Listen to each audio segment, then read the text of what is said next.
बहुत सारी स्किल्ड हैं जो हम अपने आप को एक्सप्रेस नहीं करते। इवन क्लासरूम में भी कुछ दिखता है, कुछ छुपता है। तो ऐसी छुपी हुई कुछ चीज़ों को हमारे टीचर्स आज हमारे सामने स्टेज पर प्रदर्शित करेंगे, दिखाएंगे कि नहीं, हम टीचर हैं तो हमारे में पढ़ाने के अलावा ये गुण भी है।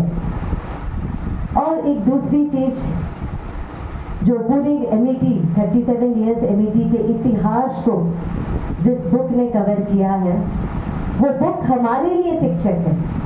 हम टीचर्स के लिए वो टीचर है जिसे पढ़कर हमें लगेगा कि नहीं, हर सिचुएशन को किस तरह से हैंडल करना है, किस तरह से हमें अपने आप को ग्रो करना है, किस तरह की एक्टिविटीज़ हमें करनी है, कहाँ हमें पेशेंस रखना है, कहाँ अपने आप को काम रखना है, किस तरह से हमें आगे बढ़ना। वैसे ही शिक्षक हमारी बुक केवलिनो करम योग, जिनमें MET की तो एक पूरी हिस्ट्री है, लेकिन जिनकी कलम से ये लिखी गई है, वैसे एक महान लेखक मैं कह सकूंगी, धीरेन्द्र सर हमारे सामने आज उपस्थित हैं और उनके हाथों से लिखी हुई पुस्तक और पुस्तक के पर वो प्रकाश डालेंगे, उस पर रोशनी डालेंगे, किस तरह से उन्होंने अपने अंदर वो फील किया। धीरेन्द्र सर को काफ़ी टाइम लगा था इसे लिखने में, ऐसे नॉट कि बस इंटरव्यू लिया लिख लिया, उन्होंने हर छवि को, हर कोने को अपने अंदर फील किया था, तब उन्हें कलम से उतारा था। तो आज हमारे लिए बहुत खुशी की बात है कि सर हमारे साथ हैं, ऋषि भाई हमारे साथ हैं जो हमारे MET के परिवार के हिस्से हैं, हमारे हर सुख दुख में उनका साथ रहा है और शिक्षक के साथ शिक्षक दिवस सेलिब्रेट करने के लिए आज हमारे बीच है। मैं MET परिवार की ओर से आप सभी का हार्दिक स्वागत करती हूँ सर, वेलकम यू ऑल। आज का दिन की शुरुआत अच्छी तरह से हो। हमारे बीच हमारी डांस टीचर जो अभी अपॉइंट हुई है, Mrs Parul Vajpayee, she is a Kathak dancer from Raigarh घराना और वो एक अपना क्लासिकल नृत्य लेकर हमारे जो भारतीय परंपरा है उसके साथ आज के दिन की शुरुआत करेंगे। तो मैं पारुल मैम को स्टेज पर आमंत्रित करती हूँ।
कार्टून, एक अच्छा सा मैसेज हमें मिला था कार्टून के रूप में।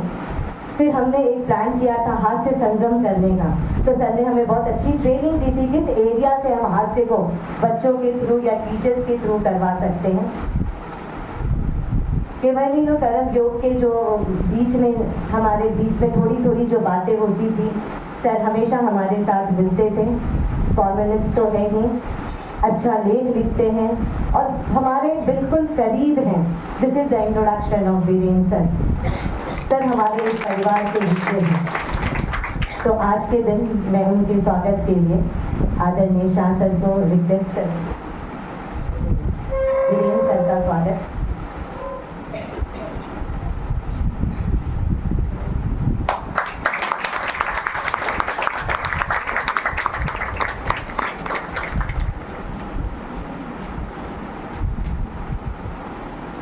Thank you, sir. It's the time to see. Because बच्चों के बीच में हम रहते हैं, बच्चों की हर चीज़ से अवगत हैं। हमें पता है कि उनके अंदर क्या चल रहा है, क्या उन्हें अच्छा लगता है, क्या उन्हें नहीं अच्छा लगता। जो टीचर्स नहीं डांटते वो फेवरेट होते हैं, उन्हें बहुत मज़ा आता है। मैम आप क्यों आ जाते हो क्लास में, उन्हें ही भेजो। हमें पी जाना है, हमें पी का पीरियड बहुत अच्छा लगता है, क्राफ्ट का बहुत अच्छा लगता है, म्यूजिक का बहुत अच्छा लगता है। साइंस टीचर्स की प्रॉक्सी है तो बहुत मज़ा आता है, साइंस नहीं पढ़ना है क्लास में। This way we know but still we are teaching. नहीं, as a teacher our work to teach, तो हम तो उन्हें पढ़ाते ही हैं। तो ऐसे छोटे से एक हंसी के फुवारे को लेकर CBSE के टीचर्स मेनली जो 1 to 5 के स्टैंडर्ड के बच्चों के साथ बहुत घुले मिले हैं, वो उन बच्चों की व्यथा लेकर एक छोटा सा स्केच फॉर्म में कुछ प्रदर्शन करना चाहते हैं। So I welcome the team of Chandni ma'am and her group. पात्र व घटना काल्पनिक नियति है। इसका यहाँ बैठे सभी व्यक्तियों से संबंध है। यह एकांकी मात्र एक मनोरंजन के लिए है, अतः दिल से ना लगे। धन्यवाद। This is CA period and the students are very excited for CA activity. Now teacher enters the class. Good morning, children. Good morning, teacher. Thank you so much. Have your seat. Thank you, teacher. Okay. Oh yes, please come. आज आपने बहुत अच्छा performance दिया। Thank you, ma'am. Have your seat. Okay, happy faces. Ma'am.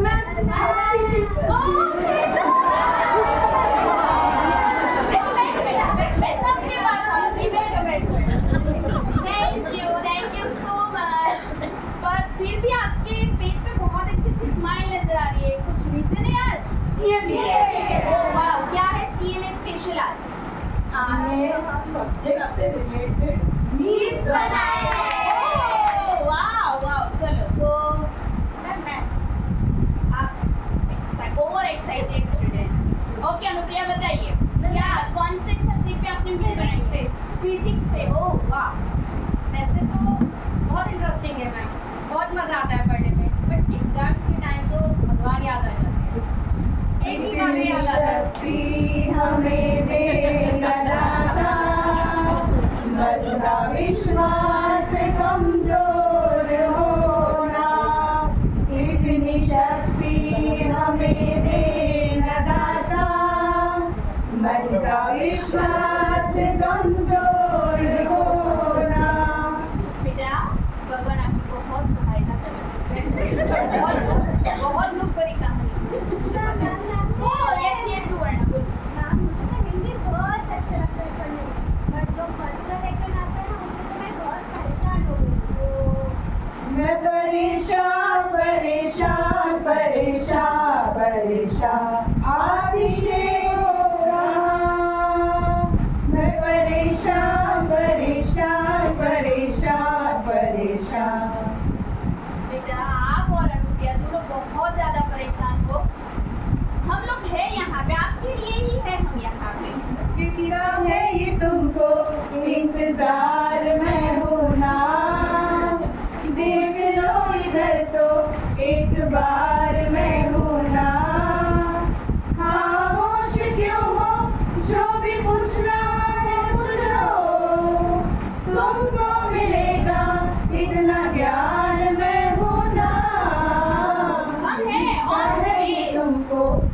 इंतजार में हूँ ना।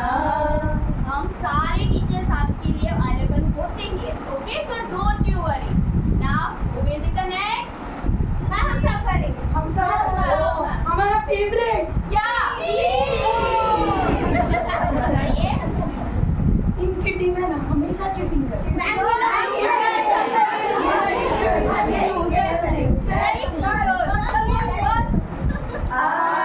देखे जरा किसमें कितना है हम।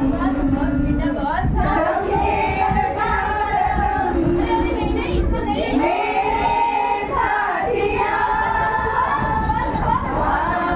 देखे जरा किसमें कितना है। वो हम टीम में जाएंगे सब देख लिया ना, देखा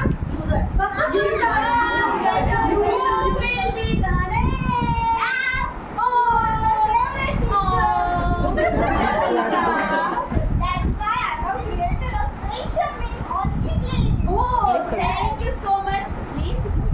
Thank you.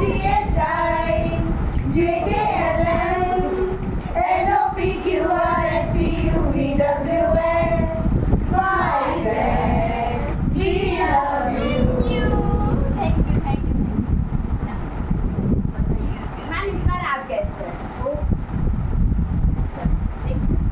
अजीब दास्तां है ये, कहाँ शुरू कहाँ खत्म, ये मंजिलें हैं कौन सी, न वो समझ सके न हम। अजीब दास्तां है ये। बताइए मैम, तो नहीं पता चला क्या? आपको पता चला? सॉरी, आप बताइए, सच है ये मैथ्स? नो। तो क्या है? आप बताइए मैम। तो नहीं मैम, एक्सेस नहीं हो सकती। बेटा ये अजीब दास्तां हमें पढ़नी पड़ेगी बेटा। ओके ना, who will be the next?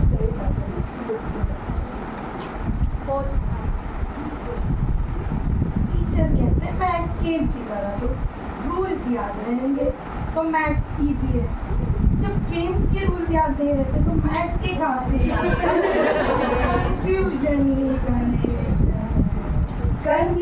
He confusion है, सॉल्यूशन का पता नहीं, सॉल्यूशन का पता चला तो क्वेश्चन क्या था पता नहीं। All is well.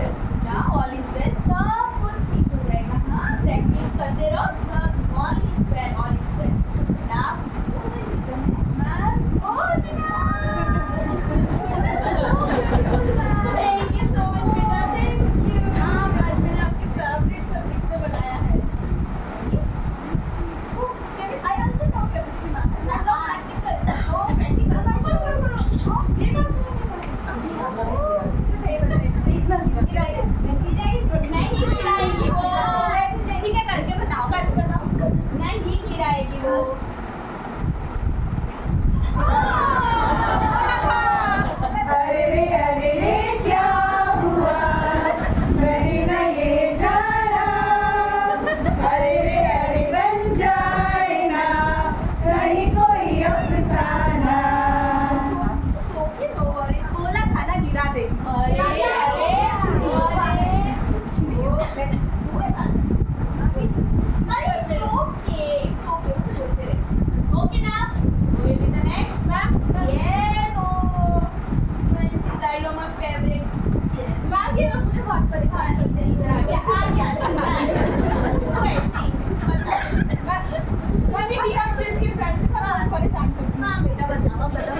लेकर हमारे ऐसे ही नन्हे मुन्नों के साथ काम करते हुए, जो बच्चों के लिए टीचर के आगे तो कोई नहीं है। वो तो जब फर्स्ट स्टैंडर्ड में भी आते थे तो हमारी टीचर के पास ले जाओ, मैं हम यहाँ नहीं बैठेंगे। तो उनकी टीचर्स जो हैं वो कुछ परफॉर्म करने वाली हैं, एक डांस परफॉर्मेंस के साथ हमारे बीच आ रहे हैं एमिटी प्ले सेंटर के टीचर्स।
हमारे शीतल मैम, रश्मिका मैम और अवरीन मैम एक छोटा सा सॉन्ग जिन्होंने बच्चों के लिए बनाया है, बच्चों शिक्षक टीचर्स के लिए बनाया है, वो प्रस्तुत करेंगे। तो रश्मिका मैम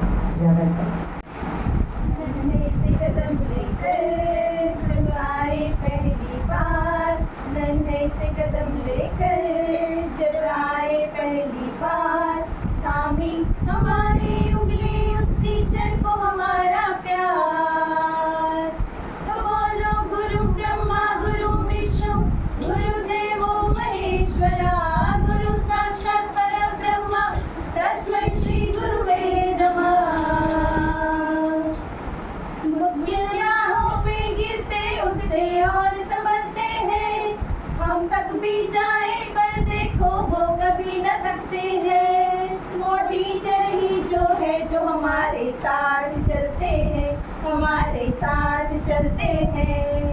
तो बोलो गुरु ब्रह्मा गुरु विष्णु गुरुदेवो महेश्वरा, गुरु साक्षात् परम ब्रह्मा तस्मै श्री गुरुवे नमः। है आग हमारे अंदर पर वो ज्योत जलाते हैं, फिर प्रेम और श्रद्धा से नया विश्वास जगाते हैं। वो टीचर ही तो है जो सच्ची राह दिखाते हैं, सच्ची राह दिखाते हैं।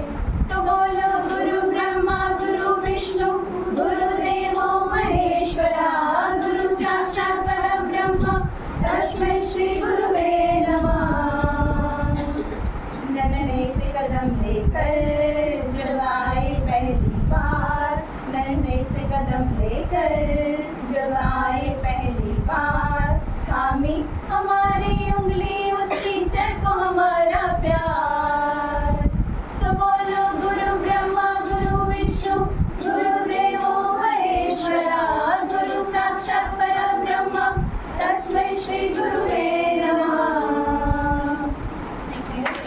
नाउ द टाइम मैं वीरेंद्र सर से रिक्वेस्ट करूंगी कि हमारे शिक्षक हमारी बुक केवल परम योग के ऊपर अपना प्रकाश डाले, क्योंकि इनके एक एक शब्द उन्होंने दिल से लिखा है और एमिटी के लिए लिखा है।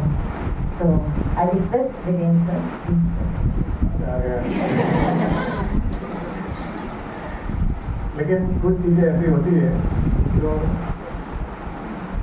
सर्टन ओकेजन पर ही की जाती है। कुछ बार आज ऐसा ही कुछ मौका है। मैं आपके साथ कुछ ज्ञान बांटने नहीं आया हूँ, ना कुछ आपको मोटिवेशनल स्पीच देने आया हूँ, क्योंकि मैं आपसे मोटिवेट होता हूँ। मैं क्या आपको करूँगा, मैं तो थोड़ा शेयरिंग आपके साथ करने आया हूँ मेरी बुक के बारे में। आप लोगों में से कई लोगों ने शायद ये बुक देखी भी होगी, नहीं भी देखी होगी, पढ़ी होगी या कम पढ़ी होगी या नहीं भी पढ़ी होगी। लेकिन मैं थोड़ी बात करूँगा प्रोसेस कि जब ये बुक, ऐसे तो कोई भी बुक, कोई भी प्रोसेस, मेकिंग का जो प्रोसेस होता है वो कैसा होता है। आई थिंक ये प्रोसेस की जो बात है उसमें बहुत सारी बातें अपने आप इनकॉर्पोरेट हो जाएगी। अब जैसे एक स्कूल के बारे में लिखना है, मैं तो प्रोफेशनल राइटर हूँ, मेरा प्रोफेशन लिखना है, तो पहले इंप्रेशन में कोई भी ये सोचेगा कि भाई ये तो पैसा देके लिखवाना है, तो उसमें क्या है, तो अच्छा ही लिखेंगे। और अच्छा ही लिखवाना है इसलिए हम उनको अपॉइंट करते हैं। ये चाहे ऑर्गेनाइजेशनल बुक हो या पर्सनल बायोग्राफी हो, ये पहला इंप्रेशन होता है। तो इसका मतलब ये है कि पैसा देकर आप जो काम करवाते हैं उसका वैल्यू इसमें नहीं है। बाहर तो हम पैसा देकर जो जितना ज़्यादा पैसा खर्च करते हैं उतना, जैसे मकान लिया, खाने की चीज़ ली, वो रेस्टोरेंट तो बहुत महंगा है तो बहुत अच्छा होगा, ये सोचते हैं। लेकिन लिखने में, लिखवाने में ऐसा नहीं होता है, ऐसा जनरल बिलीफ है। तो जब शाह सर ने मुझे प्रपोज किया कि आप ये बुक लिखिए, मेरे पास आने से पहले उन्होंने काफ़ी कुछ जर्निंग किया होगा, उनका जो पूरा कोर ग्रुप है वो। लेकिन जब मेरे पास आया तो मैंने कहा शौक से लिखूंगा, मैं क्यों नहीं लिखूंगा। आपकी बुक नहीं लिखूंगा तो मैं, मेरा खाना कैसे बनेगा, घर का किचन कैसे चालू रहेगा। लेकिन कुछ एक बातें ऐसी है जो बेस लाइन होती है कि हमें पहले से तय करनी पड़ती है कि हम ये करेंगे और ये बिल्कुल नहीं करेंगे। तो आप जब क्लासरूम में सिखा रहे होते हो, आपको भी आउट ऑफ द सिलेबस बहुत सारे क्वेश्चंस बच्चे लोग पूछते हैं। ऐसा होता है कि कई चीज़ों का जवाब आपको भी मालूम नहीं होता, तो उस वक्त क्या जवाब देना है और खास करके क्या जवाब नहीं देना है वो क्लियर होना चाहिए। इसी तरह ये बुक में, क्योंकि हमने पहले डिसाइड किया कि हमको क्या नहीं करना है, ये बुक में क्या नहीं लिखना है हमको। स्कूल की बात है और 37 ईयर्स ऑफ द जर्नी, तो किसी को भी ये इच्छा होगी, ये लालच होगी, टेम्पटेशन होगा, क्योंकि हमारे स्टूडेंट्स ये डॉक्टर बने, इतने चार्टर्ड अकाउंटेंट बने, इतने इंजीनियर बने, इतने ये बने, इतने वो बने। तो किसी को भी ये टेम्पटेशन होगा कि हम हमारे स्टूडेंट्स की जो यशोगाथा है उसका जिक्र करें, लेकिन हम दोनों वो पार्ट में एग्री थे कि हमको ये तो सुना ही नहीं है वो पार्ट। मैं मानता था, लेकिन मुझे आश्चर्य ये हुआ कि शाह सर भी ऐसा मानते थे कि स्टूडेंट्स जो बनता है उसमें टीचर्स का रोल होता है, लेकिन जितना होना चाहिए उतना ही होना चाहिए, उससे ज़्यादा नहीं, उससे कम नहीं। स्टूडेंट्स अपने आप पर बनता है जो भी कुछ बात, टीचर तो गाइडेंस देता है, मार्गदर्शन देता है। तो स्टूडेंट जो भी बनते हैं टीचर की गाइडेंस होती है और मेहनत अपने आप की होती है, टैलेंट होती है, तो उसमें एक हद से ज़्यादा क्रेडिट हम ले नहीं सकते। तो फिर बात ये होगी क्या करना है, ये नहीं लिखना है तो फिर लिखने का क्यों। तो हम ये बात पे एग्री हुए क्योंकि हम ये जो स्कूल है वो कोई फैक्टर नहीं है कि यहाँ इतने इंजीनियर बने, इतने डॉक्टर बने। स्कूल में क्या करते हैं, स्कूल क्या होता है और ज़्यादा क्या होना चाहिए। तो स्कूलों में अच्छे नागरिक बनते हैं। जब रीना मैम ने बोला है कि गूगल पे सब मिलता है, लेकिन ये नहीं, टीचर्स से स्टूडेंट्स को क्या मिलता है, एक वैल्यू सिस्टम मिलता है, और ये वैल्यू सिस्टम उसको पूरी लाइफ में वो काम आता है। क्योंकि एक फ्रेम बना रहता है कि हमें ये चीज़ कभी नहीं करनी है, ये चीज़ तो कभी भी नहीं करनी है। आजकल जो सबसे कमी है ये वैल्यू सिस्टम की। तो हमने ये तय किया कि भाई हम फोकस करेंगे हमारी स्ट्रगल पे, ये स्कूल के बनाने में हमें क्या क्या दिक्कतें आई। अच्छा, और एक सवाल था कि भाई ये बुक क्यों करनी है। पहला तो ये क्यों करनी है, यशोगाथा जैसे मैंने बताया वो तो करनी ही नहीं थी। तो बेस लाइन हमारी ये तय हुई कि भाई अगर कोई डेडिकेटेड आदमी है, आदमी पर्सन बोलता हूँ, नॉट अ मेल और फीमेल, तो कोई डेडिकेटेड आदमी है, dedicated to the teaching, to the cause, और उसको अगर कुछ करना है और उसके पास रिसोर्सेज नहीं है, संसाधन नहीं है, लेकिन डेडिकेशन है, तो वो कर सकता है। ये हमारी बेस लाइन बनी। तो उसका मतलब क्या हुआ कि भाई हमें जो जो दिक्कतें आई वो तो हमें लिखनी ही पड़ेगी। ये रोजी पिक्चर नहीं दिखाना है आपको, क्योंकि एकदम सब फुल गुलाबी है, हमें तो इसमें बहुत मजा आया है, नहीं, हम धंधे में भी लग गए। तो जीबी वालों ने आकर हमारा वो कनेक्शन काट दिया या हमको नोटिस की, तो हम दौड़ने लगे कि अब क्या किया जाए, क्योंकि ऐसा तो हमें कुछ हमने सोचा भी नहीं था। तो ये भी पता होना चाहिए, क्योंकि आप जब काम कर रहे हो तो वो कोई उसका टेक्स्ट बुक मॉडल नहीं होता है, कॉपी बुक मॉडल नहीं होता है। कभी चलो स्कूल खुल है तो इतना इतना इतना करो, खास करके हमारे देश में तो नहीं होता है। तो ये बात हुई कि भाई ये नहीं करना है हमको। उसके बाद सवाल ये आया कि भाई स्कूल यानी क्या। तो बाहर के लोग देखते हैं जब एज अ पेरेंट्स और other people of the society, school यानी टीचर एंड स्टूडेंट्स, लेकिन हकीकत में ऐसा नहीं है। School is a social unit, एक सामाजिक एकम है, वो पूरा समाज से जुड़ा हुआ है। वो कोई कट ऑफ पोर्शन नहीं है, जैसे कोई इंडस्ट्री होती है। इंडस्ट्री का एक नक्की होता है कि ये कंज्यूमर होता है, और बायर होता है, सप्लायर होता है। स्कूल में ऐसा नहीं है, स्कूल तो समाज का एक हिस्सा है। तो स्कूल में बहुत सारे लोग इन्वॉल्व होते हैं, टीचर और स्टूडेंट है, वो तो एक फ्रंट है, उसके पीछे कौन कौन है, स्कूल का इमेज किस तरह से बनता है। तो 7 फैक्टर हमने तय किए। एक तो स्कूल यानी इंफ्रास्ट्रक्चर, जिसको वातावरण बहुत अच्छा शब्द दिया है, जैसे पर्यावरण होता है स्कूल में वातावरण। उसके बाद teacher, student, parents, non teaching staff, management and well wishers. ये 7 स्कूल के ही हिस्से हैं, स्कूल के ही पार्ट है। तो हमने ये डिसाइड किया कि ये 7 का अलग अलग से हम हाईलाइट करेंगे। क्योंकि ये साथ में क्या क्या है, जैसे वातावरण, स्कूल का इंफ्रास्ट्रक्चर जरूरी है, वो भी जरूरी है। तो उसमें क्या क्या होना चाहिए, क्या नहीं होना चाहिए, क्या नहीं होना चाहिए वो एकदम क्लियर है, क्या होना चाहिए वो शायद ग्रेजुअली वो होता जाएगा, लेकिन क्या नहीं होना चाहिए वो पक्का है एकदम। तो जैसे उसमें लिखा है एक जगह पे कि ये मकान बन रहा था, तो स्टेयरकेस का कास्टिंग हो गया था और उसकी जो विड्थ थी वो भी कम थी, जो डेजिग्नेटेड थी उससे। तो जिन्होंने मकान बनाया वो जानते होंगे कि स्टेयरकेस का कास्टिंग बहुत कॉस्टली होता है। तो मैनेजमेंट ने कहा कि भाई नहीं, ये स्टेयरकेस पूरी तोड़ दो, ये नहीं चलेगी। अभी आप सोचिए, बनाने का खर्चा, तोड़ने का खर्चा और नया बनाने का खर्चा 3 गुना हो गया, लेकिन नहीं, उसमें कोई कॉम्प्रोमाइज नहीं चलेगा, ये नहीं इसमें। तो इतनी क्लैरिटी होनी चाहिए।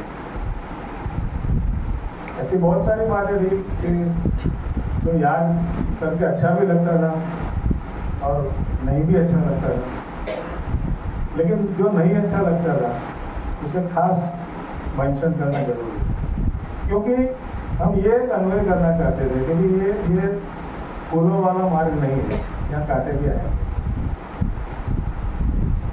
तो स्कूल के बाद टीचर्स, स्टूडेंट्स, पेरेंट्स, अब हर एक का अपना अपना नजरिया होता है, हर एक लोग अलग अलग तरीके से देखते हैं। पेरेंट्स टीचर्स को और तरीके से देखते हैं, टीचर्स पेरेंट्स को कुछ और तरीके से देखते हैं। तो वो जो मैत्री सेतु हमारे थे, उसमें आई थिंक 25 ईयर्स में काफ़ी कुछ स्पेशल इश्यूज निकाले थे, 12 विशर स्पेशल, एक्स एम्प्लॉय स्पेशल, ऐसा। तो उसमें बहुत सारे लोगों ने अपनी बात लिखी थी और वो बात बहुत ही ह्यूमन टच वाली थी, कि जिसमें वास्तविक जो समस्या है वो दिखाई दी। वो मुझे बहुत भारी कि ये अच्छा है, ये एग्जैक्टली जो मुझे चाहिए कि ये चीज़ ऐसा दिखना चाहिए, वो ऐसा दिखता है। तो उसमें से बहुत सारी बातें हमने सिलेक्ट करके ली। आप में से कई लोग उसमें पार्टी होंगे शायद, वो एनेक्डोट्स में, वो जो वाक़या जब बना था, आप में से कई लोग शायद उसमें होंगे। पार्टी नहीं होंगे तो विटनेस होंगे। और ऐसा नहीं कि वो किस्सा एक था, वो किस्सा, ऐसा किस्सा हर बार बनता है, वो कैरेक्टर बदल जाते हैं, लेकिन सिचुएशन तो सेम आती है। तो उसमें से किस तरह से वो निकलना चाहिए रास्ता। अब जैसे एक बात बताऊँ आपको, एक एनेक्डोट मुझे याद आता है। स्कूल में से शायद पिकनिक के लिए बस छूटने वाली थी और 2 टीचर्स जो कि पेरेंट्स भी थे, वो अपने बच्चों को छोड़ने आए थे। तो उन्होंने सोचा कि चलो सर से मिल लेते, आए ही हैं तो वो लोग सर से हाय हेलो करने गए सुबह में। तो सर ने कहा कि अच्छा हुआ आप आए तो। अब मैं किसी का नाम इसलिए नहीं ले रहा हूँ कि उसमें कैरेक्टर इम्पोर्टेंट नहीं है, जो सिचुएशन है वो इम्पोर्टेंट है। तो सर ने बोला आप तो आए हो बराबर है, लेकिन आप ऐसे टीचर नहीं है, आप ऐसे पेरेंट आए हो। तो सरप्राइज बोला आपको कैसे पता चला कि आप तो अपने बच्चे को छोड़ने आए हो, इसलिए मुझे मिलने आया। तो because you are not in sari, you are in dress. तो बच्चे अपने टीचर को एक स्पेसिफिक तरह से देखने के आदी है और आप उसमें नहीं हो। तो देखिए कि कितना माइन्यूट ऑब्जर्वेशन है, लेकिन कितना सही है कि बच्चा अपने टीचर को, उसके दिमाग में एक चित्र रहता है कि मेरा टीचर ऐसा दिखना चाहिए, मेरी टीचर ऐसी दिखनी चाहिए, ऐसी होनी चाहिए, क्योंकि अप टू सम एज वो अपने टीचर को एक रोल मॉडल की तरह देखता है। अब रोल मॉडल में प्रॉब्लम क्या है ज़्यादातर, कि हमें रोल मॉडल के जो गुण हैं, कैरेक्टरिस्टिक है, वो अपनाना चाहिए। लेकिन हम तो बाहर का एक्सटर्नल में उनका मैनरिज्म क्या है, उसका ड्रेसिंग क्या है, वो हम अपनाते हैं। लेकिन वो एक उम्र तक ठीक है, वो भी तो वो भी जरूरी है। लेकिन तो बच्चे इस तरह से देखते हैं कि भाई ये मैम ऐसा पहनती है तो ड्रेसिंग एकदम नीट एंड क्लीन होना चाहिए, अच्छा होना चाहिए, तो उनके ऊपर भी उसका भी एक प्रभाव पड़ता है। तो ऐसे अलग अलग सिचुएशन, एक बार मेरे ख्याल से और वाकया बताऊंगा आपको कि वो साइंस फेयर में गए थे यहाँ से बच्चे और फाइनल तक पहुँच गए। और ऐसा था कि फाइनल में फर्स्ट आएंगे लेकिन वो नहीं आए, रनर्स अप आए। तो everybody was very much disappointed. लेकिन वो जब स्कूल आए वापस वो जगह से, तो the team was there to welcome them. तो ठीक है, वो भी बराबर है। लेकिन जो कहा, बच्चों को जो सिखाया, वो इम्पोर्टेंट है।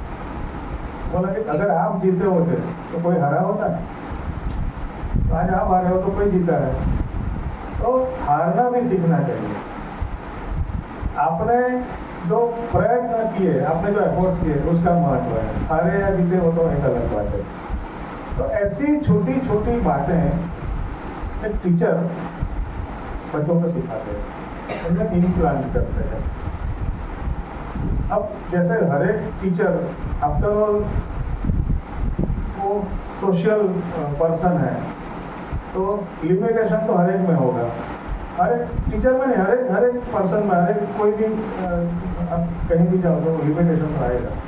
लेकिन जब हम क्लास में होते हैं, जब आप क्लास में होते हैं, तो आप आपका पूरा जो संसार है उसकी बातें भूल जाते हो और आपका फोकस पूरा अपने स्टूडेंट पे रहता है।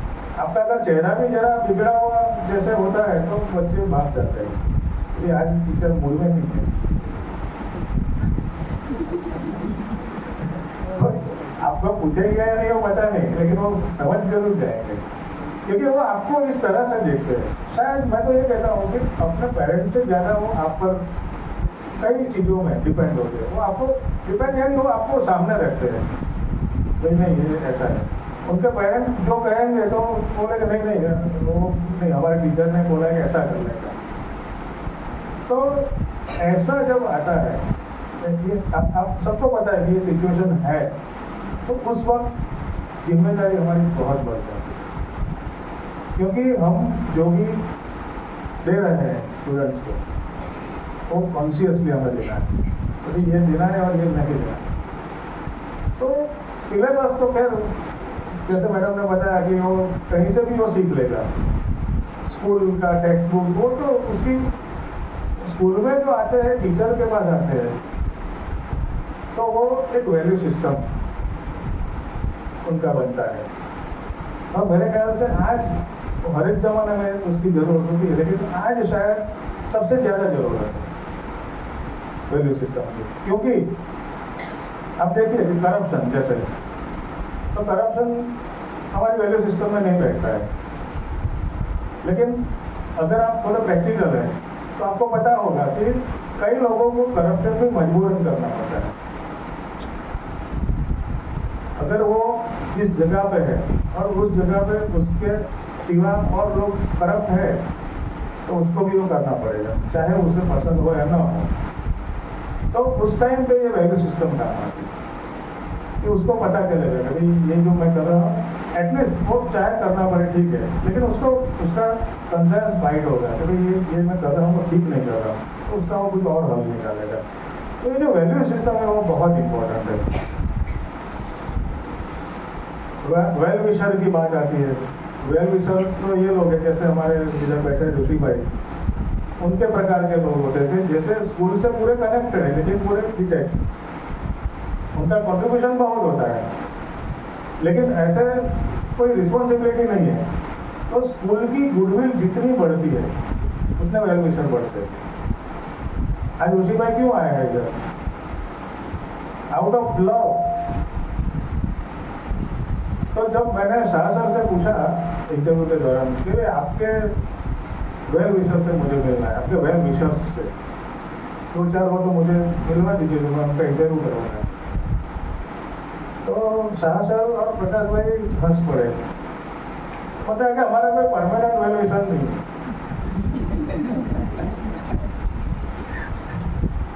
वही परमानेंट वेल विशर यानी क्या? वेल विशर वो होता है कि जो स्कूल को जो फाइनेंस की जरूरत हो डोनेशन में, नहीं ऐसा कुछ नहीं। तो मैंने उनको याद कर रहा है कि आपके स्कूल में जब ये स्कूल ये बन रहा ये नहीं था, तो वो खास मुहूर्त का प्रसंग था और वो मंडप आपने बंधवाया था और अगले दिन ऐसी हवा चली जो उखड़ गया पूरा, और आप टेंशन में थे क्योंकि कल तो सुबह प्रोग्राम है और गेस्ट आने वाले, गेस्ट तो आ गए हैं, हम कैसे करेंगे? तभी एक जिनको वो इन्विटेशन देने गए थे, धर्मसिंह भाई, मैं उनको नहीं जानता हूँ, लेकिन तो धर्मसिंह भाई ने दैट इज ग्रेट। तो धर्मसिंह भाई को उन्होंने बताया कि भाई ये प्रॉब्लम है। तब देखिए वेल विशर कैसे और कहाँ, ये it is not about Dharmsingh bhai, it is about the school goodwill. बोला आप चिंता मत कीजिए, आप घर चले जाइए, मेरे पास आज भी है, सब साधन है, मैं लेके उधर पहुंच जाता हूँ, आप कल सुबह आइएगा। तो दूसरे दिन जब गए तो पूरा बन के तैयार था। अभी धर्मसिंह भाई की जरूरत एक ही बार पड़ती है, वो परमानेंट चाहे रहे या ना रहे, तो आपके मुश्किल में आपके साथ जो आके खड़ा रहता है वो आपका वेल विशर है, वो चाहे परमानेंट हो या ना हो। अवतार कब लेता है भगवान? तो हर right time and right place. तो वेल विशर का इस तरह का सर ने वो स्कूल पहले रखी थी और सामान तो स्कूल का खरीदा था और कुछ कहीं से पैसे आए थे और वो सामान बिल्कुल उतनी ही कॉस्ट का था, तो वो बहुत राजी हो गए थे और इतने पैसे निकल गए। लेकिन सर उतने वो चाहे मैथ्स के टीचर है, उनको गणित आता है लेकिन गणतरी कैलकुलेशन नहीं आती।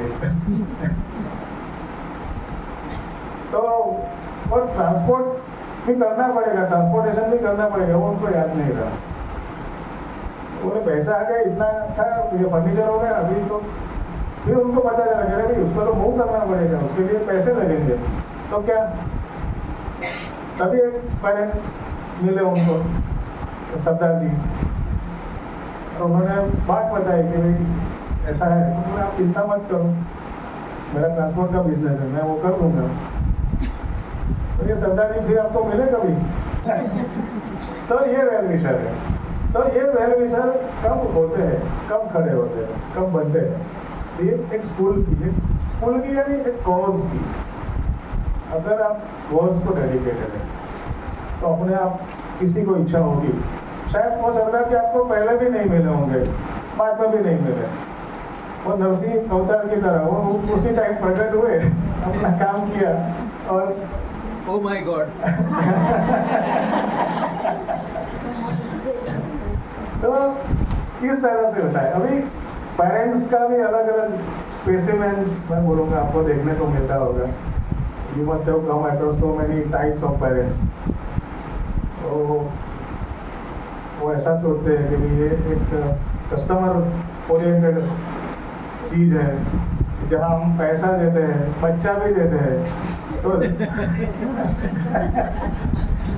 तो सामने हमको उतना क्या बोलते हैं, कंपनी वो भी मिलना चाहिए, बराबर रिवॉर्ड मिलना चाहिए।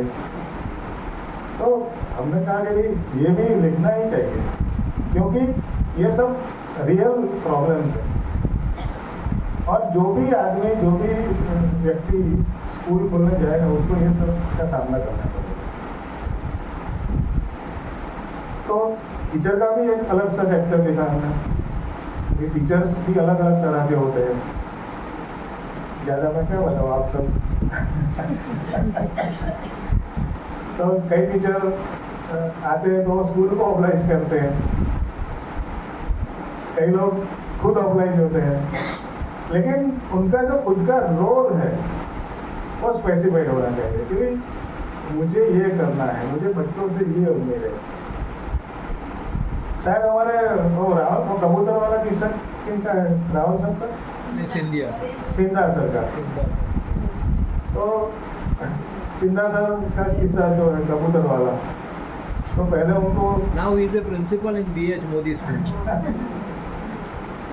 तो अगले दिन सिंधा सर ने तो किसी को मारा था, स्टूडेंट को, बराबर। तो ही वॉज बीइंग स्कोल्डेड कि भाई ऐसे बच्चों को मारना नहीं चाहिए। तो सिंधा सर को ये लगा कि भाई ऐसा कैसा बिना मारे बच्चों को, लेकिन वो तो आप बच्चे को मारते हो उसका मतलब ये है कि आप इनकॉम्पिटेंट है, you are not able to teach in the same thing. फिर उनको हर बार बात होती रहती है, जैसे यहाँ आपके वहाँ होती रहती है, भाई आप कुछ नया अप्रोच को क्लास में लेकर आओ। तो एक बार कोई कबूतर का कोई शायद कभी लेसन था, तो सिंधा सर कबूतर पकड़ के क्लास में ले गए, लाइव आजकल की भाषा में लाइव पिक्चर। तो बुलावा आया रिसर्च में, आ जाओ। तो बोले आज तो पक्की डांट पड़ने वाली है क्योंकि अगले दिन 2-3 दिन पहले भी डांट पड़ी थी, बट ही वॉज कॉन्ग्रेचुलेटेड, ये आपने बहुत अच्छा किया।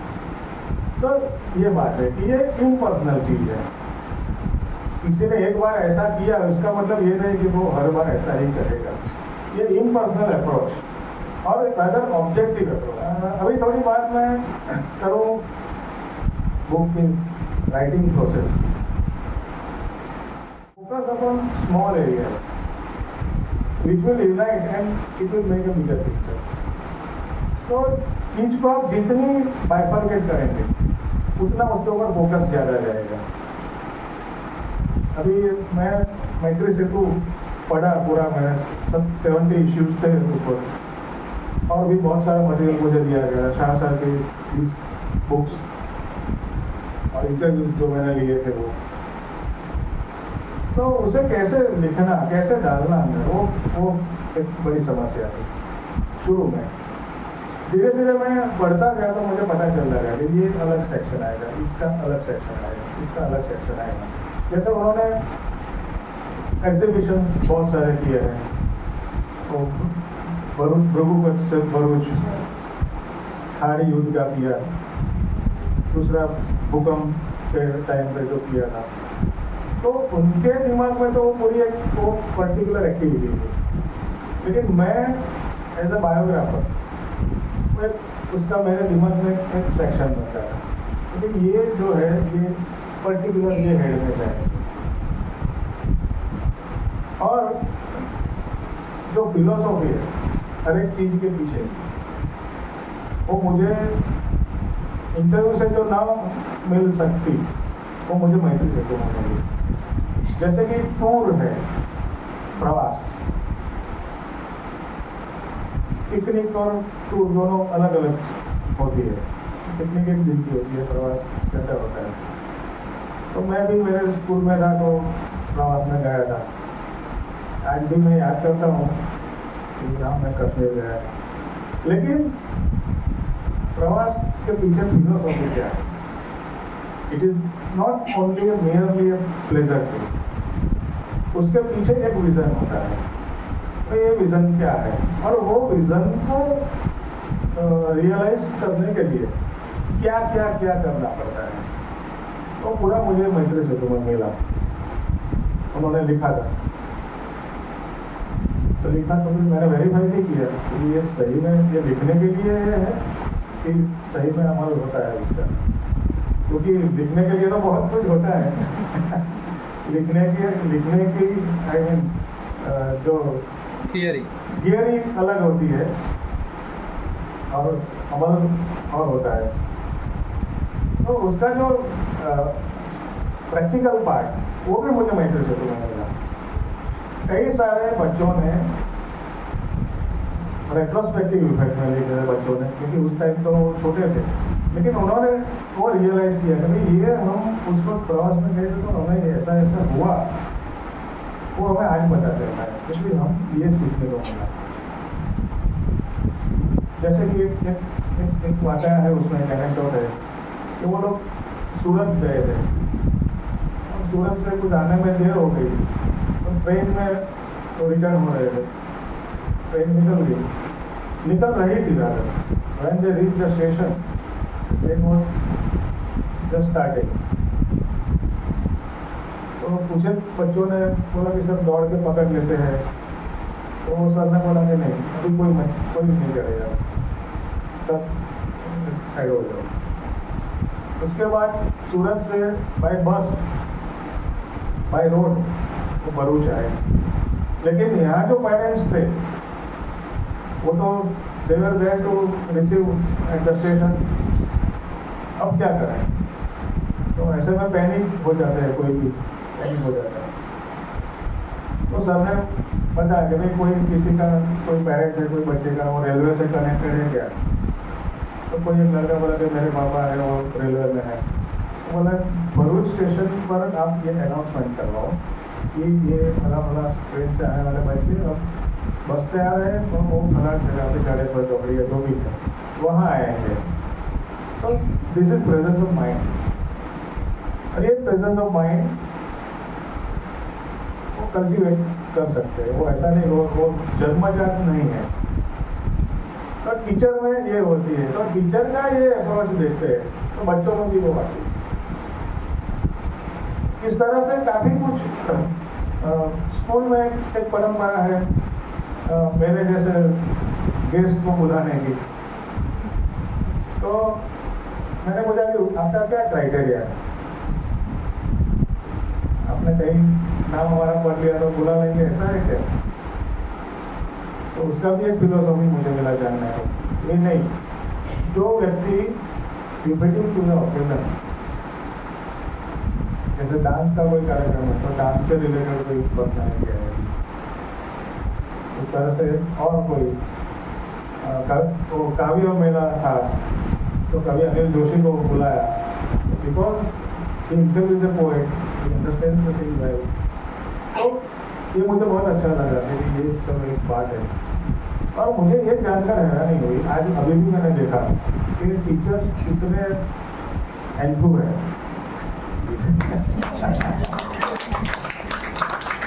मुझे अफसोस ये हुआ कि मुझे तो मेरे स्कूल में कभी एज ए स्टूडेंट ऐसा कुछ करने को नहीं मिला, और टीचर भी नहीं, टीचर में बन नहीं सका।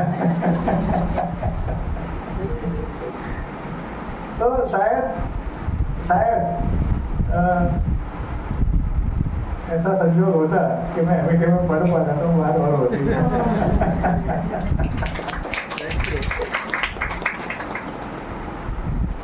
तो ये सब लिखने की बात है, थोड़ी मेरी अपनी बात कर रही है मैंने। अब आप में से मैं ये जानना चाहूँगा जस्ट कि बुक हाथ में पकड़ के ऐसा पेज घुमा के कितने लोगों ने खाली हाथ ऊपर करके तो मुझे पता चला। तो ये बुक जब तैयार हो जाती है, घर में हम स्वीट बनाते हैं, फरसान बनाते हैं, जो भी किचन में जो भी बनता है, गेस्ट को हम किचन में नहीं लाते हैं कभी, क्योंकि गेस्ट किचन में आएगा तो भड़क जाएगा कि यार ये मुझे इतना गंदा है कि क्या खिलाएंगे। तो सर्व करने के लिए serving is all together different. हम एकदम गार्निशिंग करके लोग मस्त करते हैं। तो बुक का भी ये बुक में भी वो लागू होता है। तो मैं थोड़ी उसकी भी बात करना चाहूँगा, क्योंकि एस्थेटिक्स, सौंदर्य शास्त्र, it is also part of our life, we can not put it अलग से। तो ये जब से किताब मैं लिख रहा था, चैप्टर बाय चैप्टर लिख रहा था, तो धीमे धीमे मेरे दिमाग में एक डिज़ाइन बदली जा रही थी। मैं डिज़ाइनर नहीं हूँ, डिज़ाइनर तो और डिज़ाइन करता है, लेकिन मेरा काम उसे फीडबैक देना है। तो मुझे एक तो ये पता चला कि एमिटी स्कूल को मैं डिफाइन करूँ कि भाई एमिटी स्कूल क्या है। तो खैर स्कूल है तो क्लासरूम है, टीचिंग है, वो तो कोई भी स्कूल में होता है, एमएटी हो या कुछ भी हो, लेकिन what is special about MAT? तो मुझे लगा इतनी मेरी विजिट्स के बाद कि ये MAT is about activities. Classroom teaching तो हर एक जगह होता है, लेकिन एमएटी में एक्टिविटीज मेन है। और जब हम एंटर होते हैं तो दो बड़े से बुलेटिन बोर्ड, हमेशा मैं उसको पास करके आता था।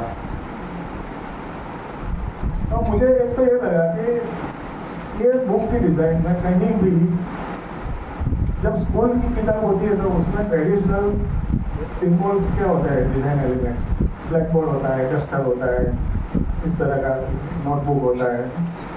तो मैंने मेरे डिज़ाइनर को बोला कि मुझे ये चीज़ नहीं चाहिए, क्योंकि ये बहुत कन्वेंशनल है। और जब आप ब्लैक बोर्ड डस्टर दिखाते हो तो it means you are into conventional teaching, जो कि एमएटी में नहीं है। कन्वेंशनल कोर्स है वो हमारे हाथ की बात नहीं है, लेकिन कन्वेंशनल टीचिंग नहीं है। तो मुझे लगा कि उसका सिंबल क्या होना चाहिए। तो that is how the idea of bulletin board came to my mind. तो we have used this thing on the cover also, लेकिन कवर सबसे लास्ट में बनाया है, क्योंकि cover should also relate with the inner pages. एक cover अलग से और इनर पेजेस अलग से ऐसा नहीं। तो हमने हर एक जो सेपरेटर है, the book is divided into 4 sections. तो हर एक जो सेपरेटर है, 4 सेक्शन का जो ओपनिंग, वहाँ हमने बुलेटिन बोर्ड का ये थीम रखा। तो उसमें एक पैटर्न, यहाँ क्राफ्ट का कुछ एलिमेंट और यहाँ नोट्स फिलअप की हुई। तो ये चीज़ कॉमन रहेगी, लेकिन ये बदल भी जाएगी। अब जैसे इधर देखिए आप, ये इसका नाम है अंकुरणति अमलीकरण, यानी फ्रॉम जर्मिनेशन टू एग्जीक्यूशन। तो एक छोटा सा हमने ये लिखा है। और ये जो कागज है, ये कटआउट जो लिखा है, वो आप देखिए वो लाइन वाला कागज है, ग्राफ पेपर नहीं है। यानी students can make anything look beautiful. इसके पीछे कॉन्सेप्ट है। ये सब सारा तो मैंने इसलिए नहीं बताया था कि वो मेरा और डिजाइनर का मामला था। मैं तो उनको खाली एक बोलता है, भाई आप देखिए, अप्रूव कीजिए, कुछ सजेशन है तो दीजिए। उसके बाद दूसरा सेक्शन था वो सतरंगी मेघधनुष, यानी जो 7 एलिमेंट मैंने बताया, school, teacher, student, well wisher. तो मेघधनुष तो खैर यहाँ दिखा नहीं सकते थे, तो हमने यही सेम एलिमेंट यहाँ रहेगा। यहाँ 7 पंखुड़ी वाला एक फूल बताया, और वो भी वही सेम स्टाइल में, बट क्राफ्टिंग और अलग अलग पेपर्स नोटबुक के। और उसके बाद चैप्टर जब शुरू होता है तो जैसे स्कूल आता है यहाँ, तो एक स्कूल का ड्राइंग, स्कूल के बिल्डिंग का,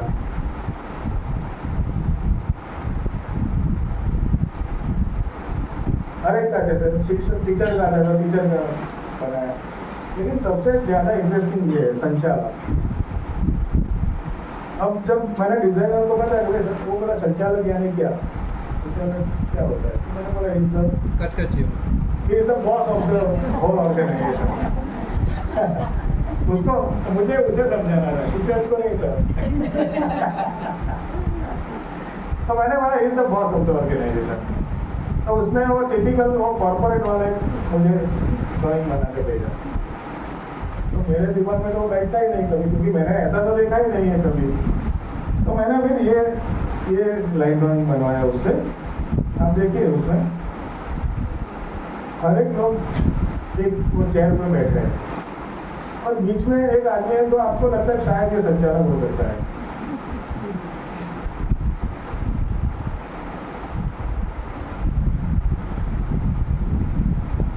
हम आके बैठते हैं तो इसी रूम में बैठते हैं। तो उसमें हमने एक दो फीमेल कैरेक्टर भी दिखाया है मैडम।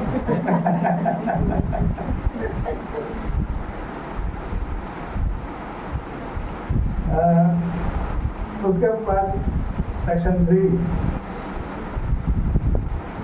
3 में ये था कि आउटसाइड द क्लासरूम जो एक्टिविटी होती है उसको करनी होती है। तो हमें बहुत ऐसा प्रोवोकेटिव कुछ नहीं बनाना, हमें बहुत सिंपल कि एक स्टूडेंट कैसे देखता है वो बात को। तो एक कटआउट हमने बनवाया क्लासरूम के दरवाजे का। ये दरवाजा है वो अंदर खुलता है, अब देखिए बाहर नहीं खुलता, अंदर खुलता है। तो अंदर खुलता है यानी हम इधर हैं और ये पेड़ है वो बाहर है। तो क्लासरूम के बाहर क्या है, क्लासरूम के बाहर ये पेड़ आएगा तो अपने आप को पता चलेगा कि क्लासरूम के बाहर है। तो ऐसे छोटे छोटे एलिमेंट्स हमने उसके ऊपर काम किया।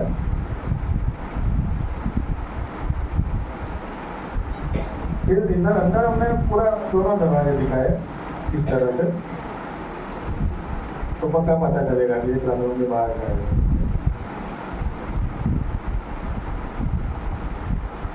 अब लास्ट सेक्शन था, अब इसमें विजन ऑफ एनिटी। 37 साल की तो सफलता ही, लेकिन आगे कितने साल करेगी, तो विजन एक होना चाहिए। शाह सर आज है, कल और कोई होगा, विजन ऑफ ऑर्गेनाइजेशन तो जिसके ऊपर ये आगे चलेगी, वो किसी पर्सन के ऊपर नहीं चलेगी, वो अपने कैरेक्टर्स विजन से चलेगी। तो विचार विस्तरण और दर्शन यानी एक्सपांशन और विजन, और यहाँ हमने इस तरह का एलिमेंट बनवाया। ये अपनी बड़ी यूनिटी, ये ब्रांचेस दोनों, और आगे बहुत लंबा जाना है टुवर्ड्स होराइजन। तो इस तरह से हमने छोटा एक किया माइन्यूट। अब एनेक्सर वो भी अपने आप में एक इम्पोर्टेंट होता है। तो एनेक्सर जो होता है यानी परिशिष्ट, it is not the part of the chapters, वो चैप्टर से अलग होता है, लेकिन वो कॉम्प्लीमेंट्री होता है। चैप्टर में जो चीज का मेंशन होता है, उल्लेख होता है, उसके बारे में डिटेल जानकारी इधर होती है एनेक्सर में। एनेक्सर में साथ में नहीं पढ़ सकते क्योंकि उसमें जो फ्लो है पढ़ने का वो नहीं आएगा। तो उसके लिए मतलब यहाँ किताब मेन बुक पूरी हो गई। एनेक्सर में वही एलिमेंट लेकिन अलग होना चाहिए। तो हमने खाली नोट लिखी और जैसे वो पेंसिल से शेडिंग किया है इस तरह से उसका ये बनाया, तो अपने आप वो अलग हो गया। अब बात आई एल्बम की, यानी पीछे 48 पेजेस ऑफ द फोटोग्राफ्स। अभी सर के पास तो फोटो का पूरा मैं क्या बोलूँ भंडार है, खजाना भी नहीं, कितने सारे फोटोज, और उसमें से हमें सिलेक्ट करना है। तो वो तो पहले से डे 1 से मुझे कह फोटो का क्या करेंगे, फोटो का क्या करेंगे तो मैंने कहा कि पहले लिखने दो, बाद में सोचेंगे। जैसे जैसे किताब आगे बढ़ती गई, चैप्टर्स बनते गए, हम फाइनल करते गए, वैसे वैसे हमारे दिमाग में भी ये फोकस क्लियर होता गया। एक तो ये कि we decided to incorporate some photographs along with the chapters.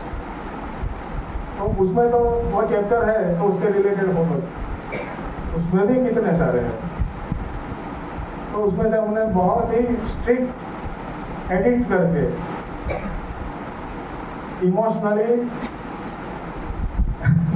Emotion को कंट्रोल में रख के काफ़ी कुछ सिलेक्ट किया। नहीं ये निकाल दो, ये नहीं चलेगा, अभी ये बहुत हो गया सर, अभी कितने लोग हैं, ये भी इम्पोर्टेंट है, ये भी इम्पोर्टेंट है, लेकिन we have to be selective, नहीं तो पूरा एल्बम का अलग बुक हो जाएगा।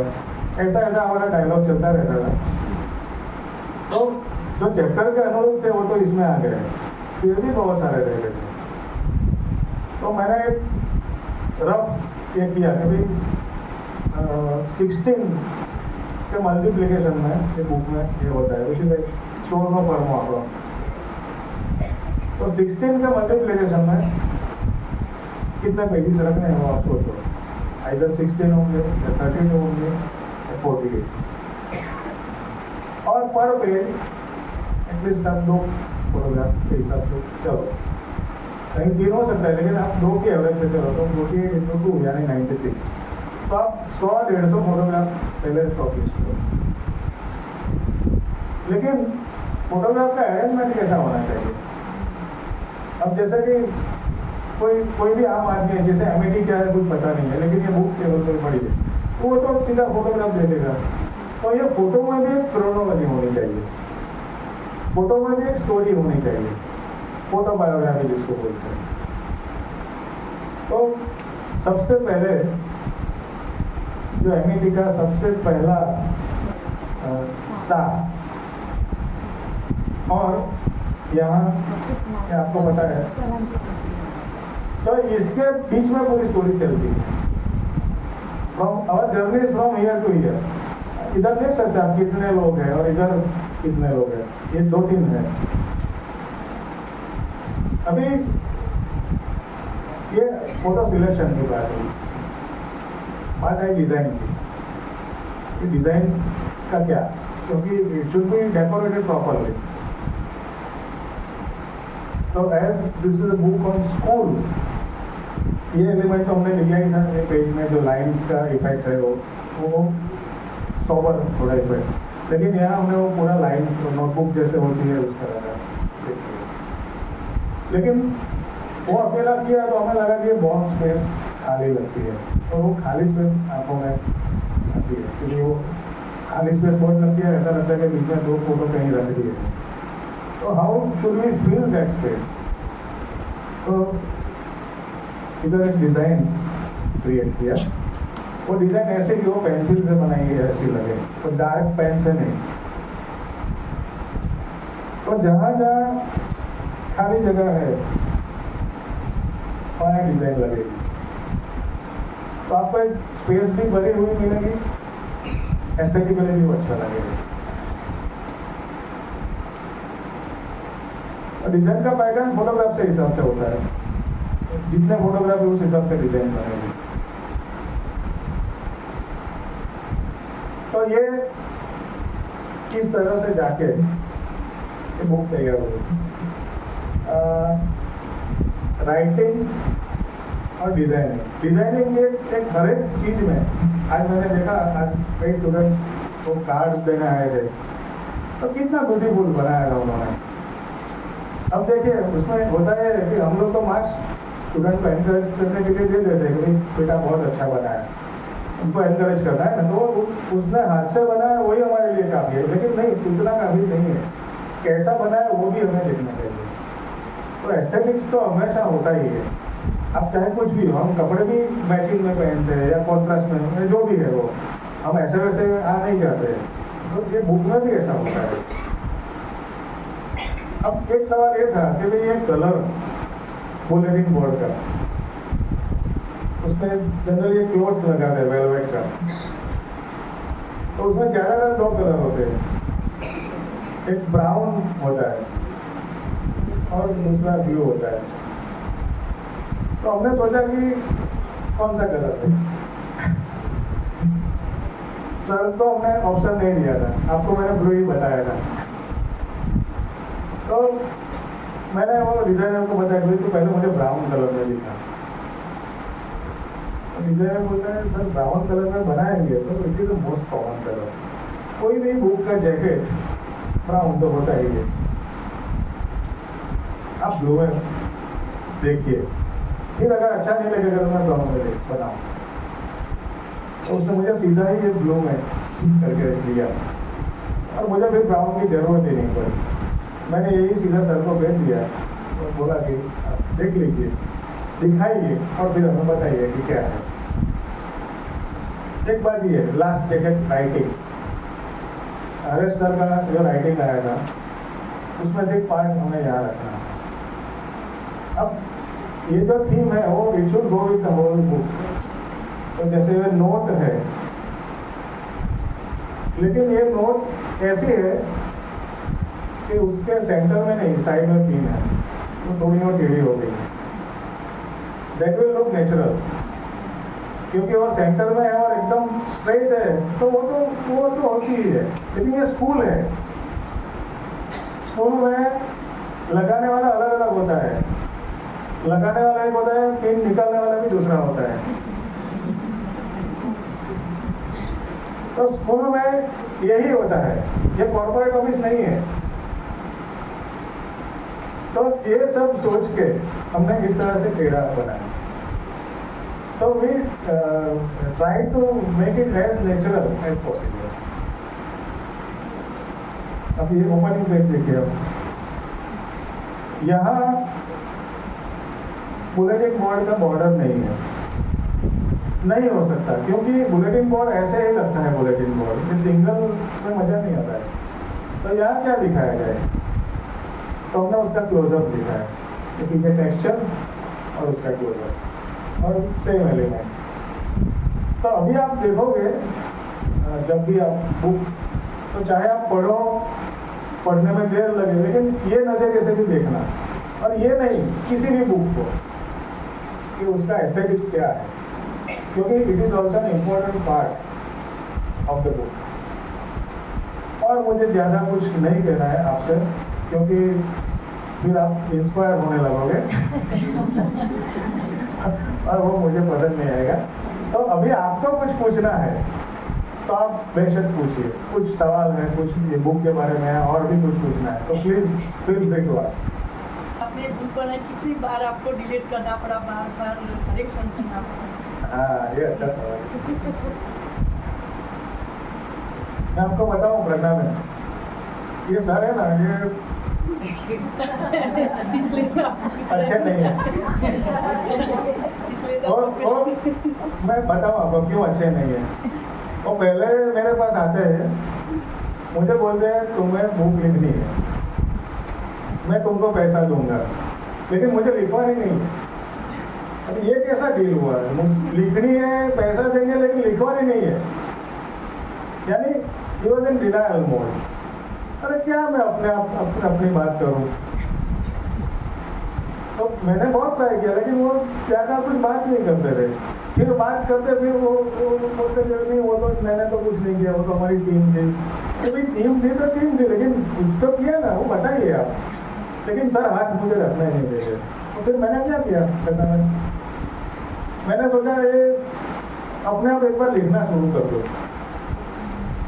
तो मैंने लिखना शुरू कर दिया, और शायद 5-6 चैप्टर मैंने लिख कर भेजे उनको। वो भी सर ने नहीं पढ़े, ऐसा मुझे डाउट है।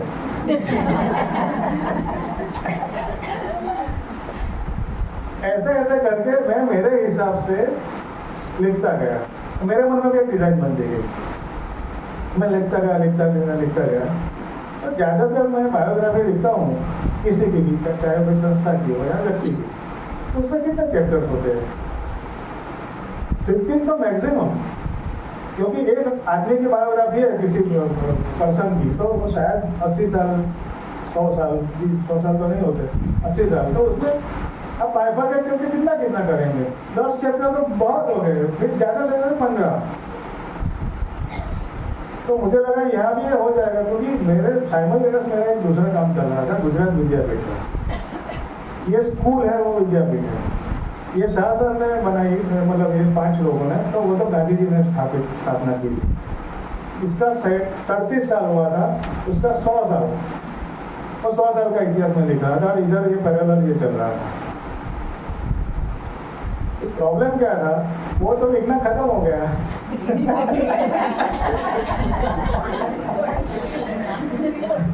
क्योंकि 100 साल में मुझे पता है कि भाई मैंने 2 सेक्शन कर दिया, कि पार्ट 1 पार्ट 2। पहले पार्ट में 50 साल, दूसरे पार्ट में 50 साल, और हर एक डिकेड का एक चैप्टर, तो 5 चैप्टर हो गए, और दूसरे 2-3 चैप्टर, तो उसमें तो वो पूरा हो गया। अभी इधर तो मैं क्या लिखूं, ये चलता ही जाता है, निकलता ही जाता है। ऐसा करके मैंने 23 चैप्टर ले गए, 23 चैप्टर्स। एवरेज होती है 15-17 की, मैंने लिखे 23 चैप्टर, और मैंने वो सब फाइनल करके भेजा कि सर अब मेरी ओर से तो खत्म हो रहा है। अभी आपको जो लगता है वो बताइए, लेकिन मेरी ओर से ओवर हो गया है।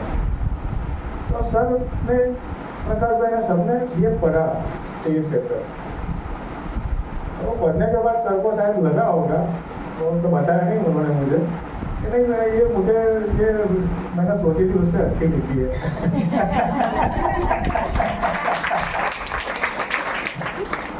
तो तब तक मैं सर को जान गया था कि he like to remain in the background। वो फ्रंट में रहना नहीं चाहते, उनको अच्छा नहीं लगता है, चाहे काम करते हो फिर भी। तो मैंने वो कैरेक्टरिस्टिक ध्यान में रख के चैप्टर का जो डिस्क्रिप्शन हो उस हिसाब से किया कि जिसमें कोई व्यक्ति का वो महत्व ना हो, लेकिन एक काम हुआ इस तरह से। तो 23 चैप्टर पढ़ने के बाद उन्हें लगा अरे यार ये भी एक्सपांड हो सकता है, ये इसे भी कर सकते हैं, उसे भी कर सकते हैं। तो बोला मैं तो तैयार हूँ, आप बताइए। और by the time he came there in Baroda for one year almost। तो एक हमने नित्यक्रम बनाया, नित्यक्रम नहीं यानी twice a week we used to meet। उनके ऑफिस में जाते थे और गप्पे लड़ाने, कुछ बात नहीं करते, एक पुस्तक की बात नहीं करते, जाते थे चाय पीते थे, दाल वड़े खाते थे और पूरी दुनिया की हम वो करते थे, पंचायत करते थे। तो उसमें बहुत सारी बातें ऐसे नेचुरल वे में आने लगी। बोलते यार एक बार हमने ऐसा किया था। मैं बोला आप बताओ हमको, हम लिखेंगे ना। नहीं ये तो किया था लेकिन उससे पहले ये किया था। तो ऐसे ऐसे बात निकलती गई। अभी आप सोचो कि 23 चैप्टर जब आदमी लिख लेता है तो उसमें बढ़ के कितना बढ़ेगा, 2-3 चैप्टर, इसमें हुए पूरे 17 चैप्टर। ये 17 चैप्टर 17 चैप्टर बाद में सर ने लिखवाए मेरे से। इतनी मजबूरी मैंने गुजरात विद्यापीठ में नहीं की।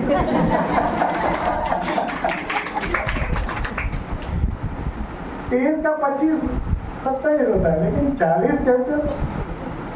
तो बात ये हुई कि बहुत सारी बातें उनके जहन में आने लगी और एक हमारा अच्छा वो हो गया था कि मैं वो रिकॉर्ड कर लेता मेरे मोबाइल में, क्या आप इसमें बोल दीजिए। तो वो टू द पॉइंट बात करते थे कि ऐसा था वैसा था ये वो। उसके बाद में पूछता था सरोज भाई को, कहाँ गए सरोज भाई? Encyclopedia of Amity school. Saroj भाई ये बात है, वो स्टडी सर्कल, वो बोले मैत्री सेतु नंबर 100 आप देख लेना। मेरे पास सभी थे, मैंने फ्लिप्ड ओवर द पेजेस, लेकिन मुझे वो पता नहीं चला था। सरोज भाई बोले फलाना मैत्री सेतु में पेज नंबर 100 आप देख लेना। तो मुझे जो भी चाहिए वो सरोज भाई को मैं पूछ लेता था। उसके बाद में मैत्री सेतु उनके दिखाया रहा पर चलता है। तो इस तरह से पूरा, और मुझे भी बहुत संतोष हुआ कि भाई चलो ये एक कंप्लीट मुझे सेटिस्फेक्शन है कि भाई इसमें कोई ऐसा सिरा कोई छोर बाकी नहीं रहा। Every hand is tight properly.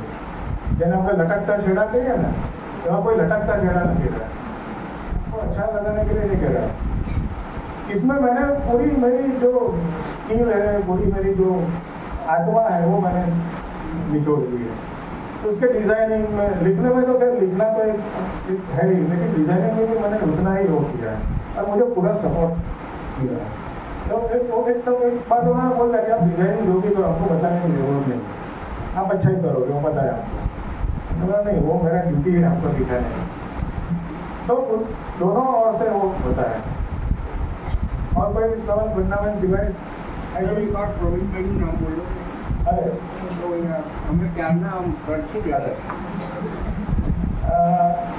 પ્રવીણભાઈનું મારે એવું થયું કે પહેલી વાર જ્યારે મળવાનું થયું એ સાથે આપણે એમિકસ સ્કૂલમાં મળ્યા હતા વડોદરા। અને અમે એવું નક્કી કર્યું કે जो नॉन टीचिंग यानी एडमिन सेक्शन है उनके बारे में प्रवीण भाई से बैठकर बात करेंगे। शाह साहब ने मुझे बताया कि आप उनसे सब कुछ, क्योंकि शाह साहब ने मुझे प्रवीण भाई ने जो किया वो बताया था, लेकिन कोविड आ गया और वो कभी हो नहीं पाया कि प्रवीण भाई से बैठकर हम बात कर सकते। लेकिन प्रवीण भाई का एक और चीज पर्सनल है, लेकिन फिर भी मैं रिलेटेड टू द बुक है तो मुझे बताना चाहूँगा मैं आपको। एज आई सेड कि ये प्रोफेशनल असाइनमेंट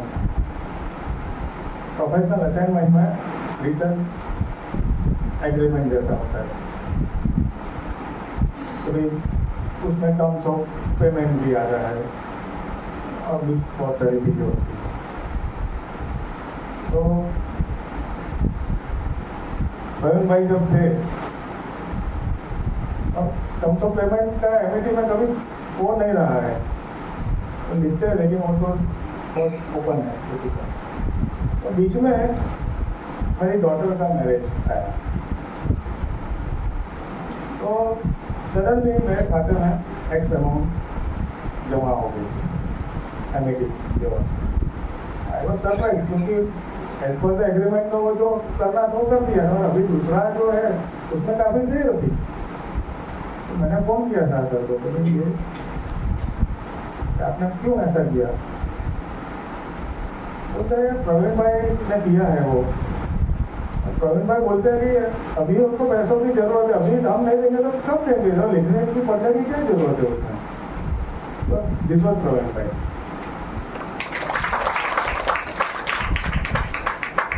हालांकि मुझे बहुत अभी ये होता है कि वो ये किताब देखने के लिए नहीं रहे हमारे बीच, लेकिन मुझे उनका इस तरह का अनुभव रहा, और शायद वो होते तो और कुछ दो चार बातें इसमें वैल्यू एड हो जाती। फिर भी we have tried to cover as many things as possible. इस किताब से जुड़े, जैसे अभी सर ने बताया कि सरोज मैम और प्रकाश सर के साथ रहे, सारे इंफॉर्मेशन सब कुछ, और इस प्रक्रिया में सरोज मैम का भी एक अपना अनुभव था कि मैंने बहुत कुछ, किसी के साथ हम जुड़ते हैं किसी प्रोसेस के साथ, उसके मेकिंग के साथ, तो इस एक हमारे लिए एक बहुत बड़ा लर्निंग होता है। तो मैं सरोज मैम को इनवाइट करूँगी। गुड आफ्टरनून टीचर्स,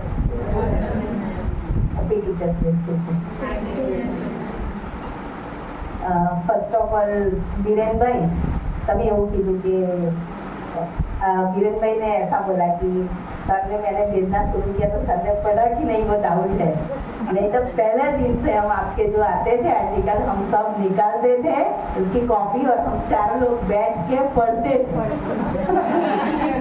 शुरुआत से लेके माल की खाल निकाल दे दो। ये 23 से 23 पेज हमने बारी बारी निकाले हैं। एक बार सर ने पढ़े, बाद में प्रकाश सर, मैं पढ़ती थी, प्रवेश मैम पढ़ते थे, उसमें कुछ ना कुछ निकालना है, रखना है, क्या करना है, ये सब करके, और स्कूल के बाद या हमारा सब काम निपट जाए बाद में 1 घंटा हम लोग चारों ये बुक्स के बारे में बैठते थे और इसकी प्रोसेस के आगे क्या करना है, कैसा करना है, और हर 2-3 दिन के बाद हम बीरेन भाई के साथ फोन पे बात करते थे कि क्या करें, इसके आगे क्या करना है, और सारी बातें तो बीरेन भाई ने बता दी, सब बीच की बात सब बता दी है, तो मैं कुछ ज़्यादा नहीं कहूँगी। लेकिन एक बार जिसने अभी तक बुक टच भी नहीं किया है वो प्लीज़ हमारी लाइब्रेरी में 4 बुक रखी है, लेके स्पर्श करो, बहुत अच्छा गुड फील होगा। पता नहीं क्या है, वाइब्रेशन कुछ अलग से आएंगे। बाद में जब हमारे पास ये सब प्रोसेस में हम बड़ौदा गए, इधर भी हम लोग छुट्टी के दिन भी बैठे, बहुत सारी प्रोसेस होती रही, ये करना है, नहीं करना है, ये फोटो रखना है तो ये निकाल के दो, ये नहीं चाहिए, सर बोलते कि ये नहीं चाहिए, वो वाला ढूंढ दो, प्रकाश सर है, मुझे क्यों प्रकाश सर से ज़्यादा मिल जाते थे, मैं बोलती सर ये कब हुआ, तो सर कुछ न कुछ क्यों छोड़ देते थे कि शायद मेरे कुशल की जनोई थी तब ये हुआ था, तो कुशल की जनोई ये साल में हुई तो ये साल का महीने से तो आप निकालो तो कुछ न कुछ मिल जाएगा। हम दोनों करते थे और ऐसे करके बीरेन भाई जो मांगते थे तो वो मैं मैत्री से 2 साल के हिसाब से निकाल के उनको भेज देती थी कि भाई इसमें आप देखो मिल जाएगा सर। ऐसे करते करते बुक्स तो हाथ में आ गई। तब बुक्स हाथ में आई तो मैं और प्रकाश सर को पार्सल खोला और हम दोनों लेके बैठे, तो शुरुआत से पन्ना खोलते खोलते खोलते एक बात आई, सर हमारा नाम इसमें क्यों आया है, हमें ये प्रोसेस के बारे में कुछ पता ही नहीं था। आगे के जो पीछे जो प्रकाशन का नाम ये सब होते हैं उसमें मेरा और प्रकाश सर का नाम लिखा है। तो मैंने सोचा कि सर ये नाम कैसे हमारे पास आए, और मैं और प्रकाश सर को भी पता, मुझे भी नहीं पता, इसीलिए हम बुक्स लेके सर आए, तुरंत हम सर के पास गए कि सर ये नाम हमारा यहाँ क्यों। तो सर ने बोला तमने मળી गयो। अब जो ठीक था वही मैंने किया है। तो ये पूरा जो बुक्स का जो पूरा श्रेय सर ने हमारे पे डाल दिया, तो इसकी फीलिंग कुछ अलग ही है। और इसके बारे में तो मैं क्या बोलूँ कि एमिटी का वो ऑब्लाइज मेरे पे हर पूरी जिंदगी तक रहेगा, ऐसा मैं सोचती हूँ। मैं ये बुक्स का जो हमारी पूरी जर्नी रही वो बहुत, हम लोग ये करवाए नहीं करवाए, कभी कभी तो गुस्सा भी हो जाता था कि वाह समय बहुत आई सोची થાકી ગયા બસ હવે, પણ ખૂબ મજા આવી અને ખૂબ સરસ બુક્સ છે। તમે બધાને માણજો, જેને નથી લીધી એ તો લીજો જ પ્લીઝ। જેને 10 વર્ષ સ્કૂલમાં થયા છે એની બર્થડે પર અમે આ બુક આપવાના છે, હા, એટલે તૈયાર રહેજો લેવા માટે।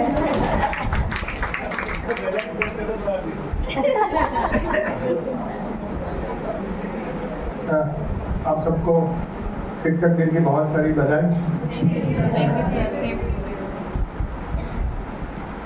आगे क्या चल रहा था मुझे पता नहीं, लेकिन धीरे धीरे चला रहे थे, इसलिए अच्छा ही चला होगा। पर तो ये हमारी बुक के बारे में एक ही बात कहूँगा कि ये हमारा मुगले आजम है। जिस तरह से हमने उनको तराशना था, अलग कोई भी कॉम्प्रोमाइज किए बिना ये बुक हमने बनाई है। ऑफ कोर्स ये इसलिए बन पाई क्योंकि स्कूल शुरू हुई तब से आज तक उसमें कई सारे लोग जुड़े हुए हैं, वो थे। अनफॉर्चुनेटली प्रवीण भाई और सहेला बहन होते तो उसमें एक अलग सी इम्प्रेशन आती, क्योंकि कई चीज़ें हम भूल जाते हैं, हम लाइटली लेते हैं। लेकिन आप गुजराती पढ़ पाए ना पढ़ पाए, आप गूगल लैंड से पढ़िए, कुछ भी तरह से पढ़िए, लेकिन अगर आप एमईटी के पार्ट ऑफ द टीम है तो आपको पढ़नी चाहिए। कल मैं सर के साथ बात कर रहा था कि ये तो बड़ौदा एक्सप्रेस है, बड़ौदा से बॉम्बे जाती है, सुपर फास्ट है, लेकिन बीच बीच में जो पैसेंजर सब चढ़ते हैं उनको इसकी खुशबू आनी चाहिए। So that is all about our book. मैं उम्मीद करता हूँ कि आपको एटलीस्ट पन्ने घुमाने में भी मजा आएगा। Good afternoon, wish you very happy prosperous बोल दूँ अभी तो ये फिल्म में भी अभी प्रॉस्पेरिटी आती है धीरे धीरे टीचर से। पहले तो ये लोग जो आए वो सबको डीप कॉन्ग्रेचुलेशन, एक अच्छा सा माहौल कर दिया और दिल से बात कही। अब मैं सीधे बुक पे आ जाऊं क्योंकि आप सबको ये जानने में उत्सुकता होगी कि क्यों लिखवाई। मुझे आज भी याद है कि जब हम पहले बीरेन भाई को मिले 10th-12th का फेयरवेल में आए थे, फिर एक दिन कहीं से मैंने कुछ पढ़ा था कि मेरे professor Ravji Mota, he was known as Ravji Mota, his name was R C. Patel, और माय मैथमेटिक्स प्रोफेसर। और ये स्कूल का जिन्होंने फाउंडेशन किया है वो सुरेश सोनी, हम दोनों साथ में पढ़ते थे। R C. Patel was our professor. तो कहीं से हमें पता चला कि किताब पढ़नी चाहिए। मेरी और सुरेश की बात वैसे होती थी। रणछोड़ तो खबर से रणछोड़ काका आऊ करता था, he was also Ranchhod. I said I do not know about him. He was a calculus teacher and we were enjoying, और उसका राइटिंग वगैरह है वो कभी आपको बताऊंगा। तो बोला एक किताब आई है, it was in 2 languages. It is in Gujarati and English both. Am I correct? Film में इंग्लिश में ना राइटिंग गुजराती में बायोग्राफी પછી अंग्रेजी में था। ओके, तो मैंने वो पढ़ा, मुझे लगा अच्छा है। अब मेरी सबसे बड़ी दिक्कत 2 थी। पहली दिक्कत तो ये थी, आज भी है, हम ही हमारे बारे में कहें हम क्या हैं? Can we not wait people recognise लोग कहेंगे जो सच है कहेंगे, सच के अलावा जो भी कहना है वो कहेंगे. That was a constant confusion in my mind from the day one, 11th June 1986 to till today. Are we doing anything extra? Personally, by heart मैं कहता हूँ हम कुछ एक्स्ट्रा नहीं कर रहे हैं. ये करना हमारी फर्ज है, जिम्मेदारी है. Yesterday I was talking with somebody. जब तक schools man making नहीं होगी, तब तक हमें यही पॉलिटिशियन मिलते रहेंगे, यही IAS और IPS मिलते रहेंगे. It is our responsibility. तो मुझे इसमें नहीं लगता था. फिर एक दो दफे बात हुई मेरी और प्रवीण भाई प्रकाश भाई की, करे नहीं करे, करे नहीं करे. पहले वो टर्म्स एंड कंडीशंस जो होते हैं, बनिया हूँ, पक्का बनिया हूँ, तो बस बात तो चलती रहेगी. और मेरे साथ माइजर ब्राह्मीण्स जुड़े हुए हैं, तो ये ज़्यादा गड़बड़ वाली बात हो रही है. प्रकाश भाई वॉज फाइंडिंग द क्वेरीज કે આમાં આટલું થશે તો આ થશે ને આ થશે ને આ થશે ને આવું થાય. આ બધામાં એક દરબાર એવો હતો કહેતો તો ના આપણે કરાવીએ. That is प्रवीण भाई. प्रवीण भाई के मन में था कि करवाना चाहिए, और मेरे मन में दुविधा यही थी, हम हमारी बात कहें. और वो काफी टाइम चला. फिर एक दिन हुआ, चालू ना હવે નાખી દઈએ, सॉरी. We said કે ચાલો ને can MET afford to have this much? We said yes, if we can. We thought of nothing. फिर बीरेन भाई से बात करते रहे. मैंने कहा बातें काफी लंबी है, लेकिन आज मुझे ये बात करनी ही पड़ेगी, करनी ही चाहिए. बात ये हुई मेरे मन में जो आई बीरेन भाई, कि रावजी भाई ऑथेंटिक थे, because he was not there when you wrote the document. मेरे मन में ये आया कि आज ये बात सच है या गलत. ऐसा कहने वाला मैं हूँ, संगीता है, प्रवेश बहन है. प्रवीण भाई के जाने के बाद, उस टाइम प्रवीण भाई नहीं गए थे, लेकिन प्रवीण भाई के जाने के बाद ये किताब लिखना मुझे कभी पसंद नहीं आया.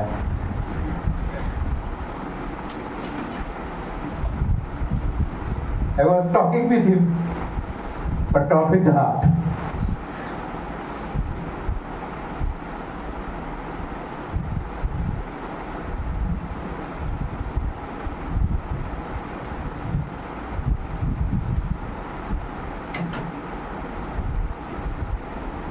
I think it was the art of the school.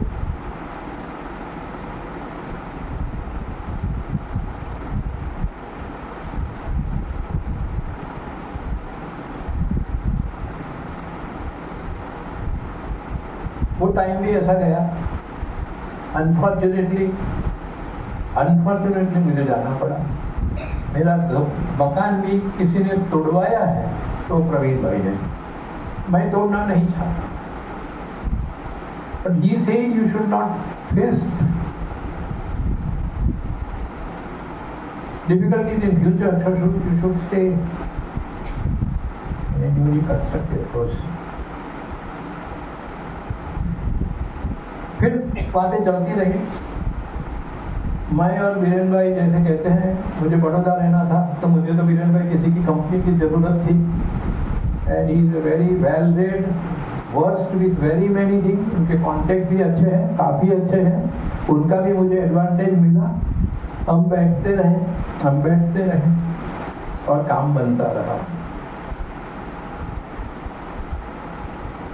प्रकाश भाई Saroj helping me from here, मुझे भी पता था, और मुझे पता भी था कि the first hand information is with me.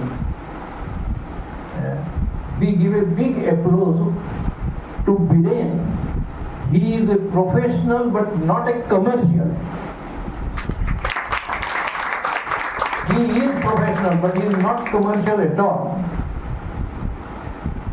आज दिन तक कभी भी he has never demanded about finance. Never. And what is he that I now know much better than any one of you. He was extremely professional. I was learning lot of things from you, Birendra. Every moment I was learning from you. जो ये 17 chapter हुए, उसमें हम रोज कोई नई बात करते थे। बात चलती थी कोई रशिया की, बात चलती थी कोई पॉलिटिक्स की, बात चलती थी कोई स्पोर्ट्स से।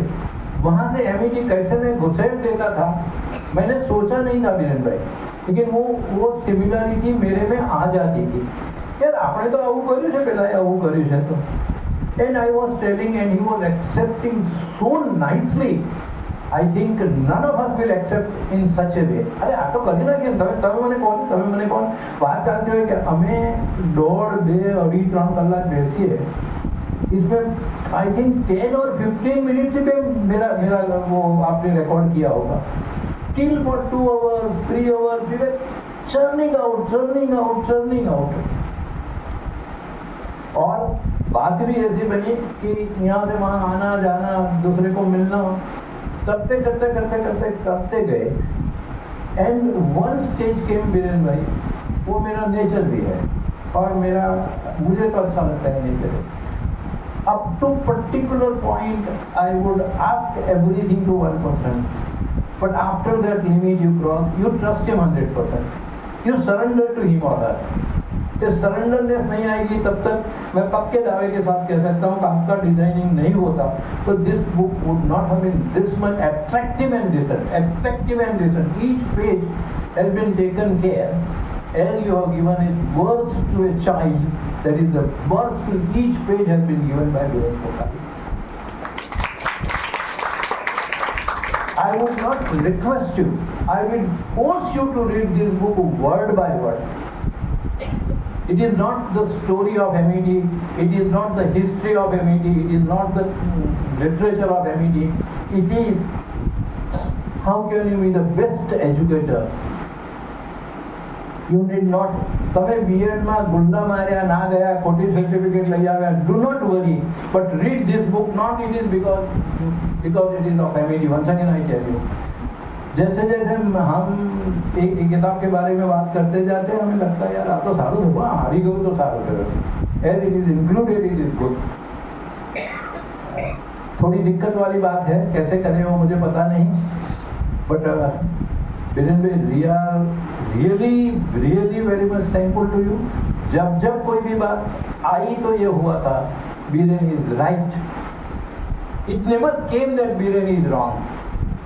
जैसा आपने कहा हम मेरा और आपका और हम सब का जो मिलना हुआ, I think it is almighty difficult. हमने कई दफे ये सोचा कि नहीं यार आटला बदा नहीं करो जवाब। आपको जान के आश्चर्य होगा कि लोग मुझे जानने की बहुत कोशिश कर रहे हैं। मैं ये कह रहा हूँ बीरेन ने मुझे मुफ्त में किया, बोलो आपको क्या है। सवाल ये नहीं है, it is not Biren, you were enjoying, we both were enjoying writing this, reading this. अब जिसमें से प्लेजर आता है ना वहाँ प्राइस नहीं आती है। Value does not come, value comes not a price, it is a value of the book which matters more than the price. किसी का 2-4 दिन पहले फोन आया, ये किताब चाहिए, मैंने कहा दे देंगे। अब दे देने के बाद if you are reading the book I would give you one more book, but if you are not reading the book I would not like to give you a single page of it. The reason is આ માણસે જે લોહી રેડ્યું છે ને, it is more valuable than what MET has paid you here in that. What he said is correct. I have both the books. વિદ્યાપીઠનો પહેલો ભાગ તમારી પાસે છે ને, એ હું વાંચું છું અને આ તો મેં જ વાંચ્યું છે એટલે મને ખબર છે। બીજો ભાગ તો તમે આજે મને આપ્યો। But I could see that you are the same person. XYZ person is teaching in one class. Same teacher is teaching in another class, but the response of the children which he or she gets is one, and secondly, the creativity which comes to it. And the creativity which you have shown into this is far excellent. मुझे पता है कि मुझे आपसे बहुत बात करनी है अभी। I think we will do something else for this book, but मेरी आप सबसे रिक्वेस्ट है, गुजराती वाले तो लकी है। There is a huge difference between that English version of experiment in education at MET. Huge difference. इसमें हमें बहुत दिक्कतें आती थी, जैसा उसने कहा वो इलेक्ट्रिसिटी वाला था, टीचर स्ट्राइक वाला था, वगैरह वगैरह वगैरह, कहाँ रुके, क्या करे क्या नहीं करे। ये किताब I am sure would be definitely useful to a person who is a teacher by heart, by mind and by soul. Viren, thank you very much.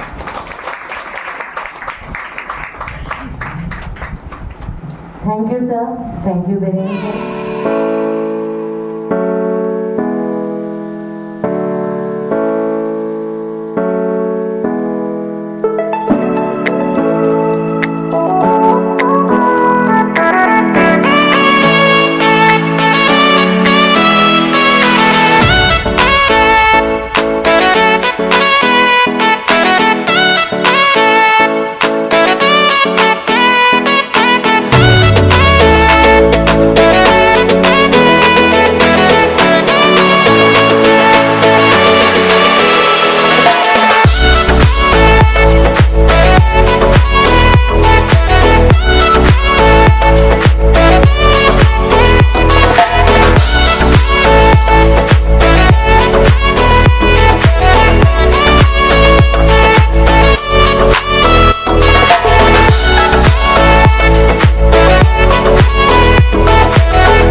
बनना चाहती हूँ।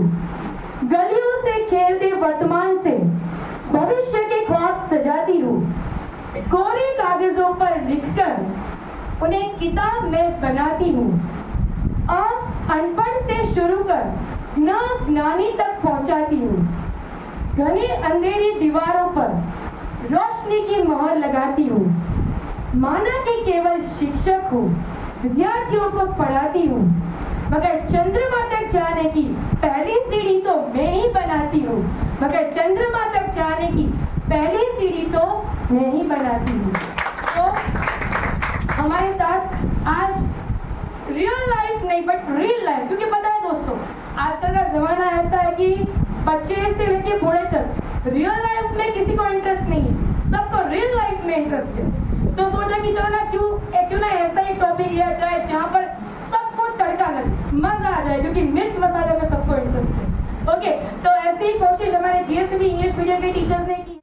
चलो बच्चों, भैंस का जो निबंध कल हमने किया था ना, आज हम उसका रिवीजन करेंगे। सभी को याद है? अभी जब सर आएंगे और आपसे पूछेंगे ना तो ठीक से बोलना, समझे? चलो आप सब बोलकर दिखाओ। भैंस के 4 पैर होते हैं, भैंस के 2 सींग होते हैं, भैंस की 2 आंखें होती है, भैंस काले रंग की होती है, भैंस दूध देती है। देखो सर आ गए।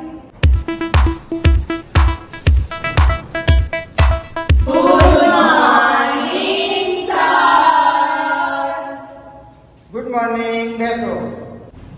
चलो बच्चों, क्लास में आपको पढ़ाया होगा ना, तो आज कोई भी दूध देने वाले प्राणी के बारे में कौन बताएगा? चलो बताओ। दूध देने वाले प्राणी का नाम भैंस है। भैंस के 4 पैर होते हैं, भैंस के 2 सींग होते हैं, भैंस की 2 आंखें होती है, भैंस काले रंग की होती है, भैंस दूध देती है। चलो आपके स्कूल के बारे में कौन बताएगा? चलो आप बताओ। हमारी स्कूल बहुत सुंदर है, हमारे स्कूल का गेट बहुत बड़ा है और उसके सामने एक भैंस खड़ी रहती है। भैंस के 4 पैर होते हैं, भैंस के 2 सींग होते हैं, भैंस की 2 आंखें होती है, भैंस काले रंग की होती है और भैंस दूध देती है। क्या भैंस लगा रखा है? चलो जंगल के राजा के बारे में कौन बताएगा? जंगल का राजा शेर है। शेर हिंसक पशु है। शेर का मुख्य खुराक भैंस है। भैंस के 4 पैर होते हैं, भैंस की 2 सींग होते हैं, भैंस की 2 आंखें होती हैं, भैंस काले रंग की होती है, भैंस दूध देती है। चलो हमारे देश के प्रधानमंत्री के बारे में कौन बताएगा? चलो आपको। हमारे देश के प्रधानमंत्री का नाम माननीय नरेंद्र मोदी है। वो भैंस का दूध पीते हैं। भैंस की 4 पैर होते हैं, भैंस के 2 सींग होते हैं, भैंस की 2 आंखें होती है, भैंस का रंग काला होता है और भैंस दूध देती है। बैठो।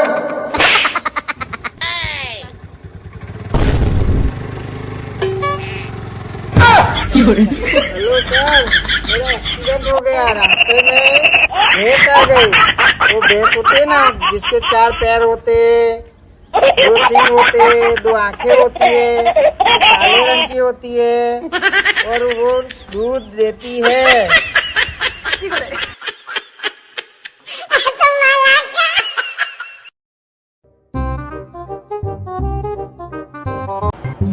Any doubt in English grammar?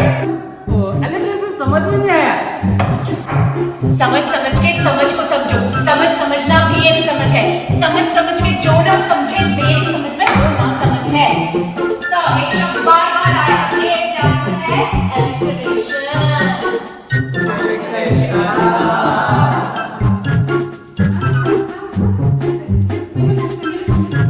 तुम्हारी शक्ल ना एकदम कीटाणु जैसा है। Your face is like a कीटाणु।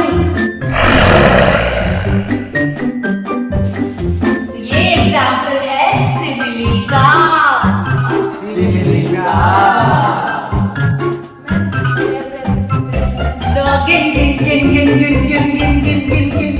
गिन मर गए। कितनी बार आएंगे? हाँ तो बार आया, इसका मतलब ये एग्जाम्पल है repetition का।